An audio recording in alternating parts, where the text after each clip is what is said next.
教育部长在应邀进前有宣布要来开放，予民众伫咧放学，也是讲休困日的时阵，会当甲学校来借球，也是器材等等来使用。这个政策是引起学校基层的不满。即马有民间团体认为讲，这教育部呢，针对这校园公共球的政策，共款是无看到这基层的辛苦，恐惊会造成教学以外的负担。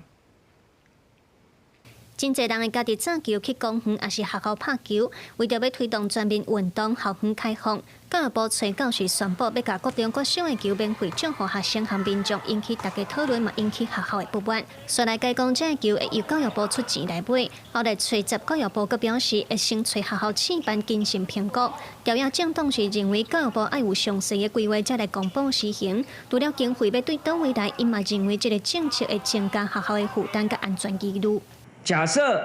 有出了一些安全上的这个疑虑，或者是有一些球突然间有什么样的一个状况发生的时候啊，我们要如何查核？教育部说会补助，那么是一次性的补助，还是会有长期的盘点、长期的预算？谁负责后续的维修、更新以及管理？ 不是说有反弹的意见才来急踩刹车，所以我们要再次的呼吁，我们希望教学现场必须要尊重我们基层教师，让老师可以专心的来教学。 另外，有民间团体认为，推动全民运动，毋是学校爱承担的工课。无论是学校，还是教育部提供球和运动器材给民众，拢会对学校甲老师造成教学以外的负担，恐惊影响学生受教的权益。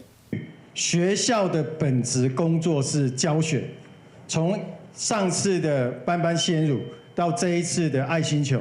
全民运动以及补钙不是学校的本职工作，所以请不要增加学校的困扰。 兵团要求教育部应当明确停止校园公共球这项政策。调研政党虽然支持推动全民运动的理想，也毋过徛伫学校行政检量的前提，应当爱含基层沟通、认真评估和规划实践做法。因为教育部是回应讲会先试办，相关经费和采购是拢由教育部负责，公共球嘛袂互老师负担管理问题，未来会谨慎研究推动方式。记者卢尚珠、郑春友台北报道。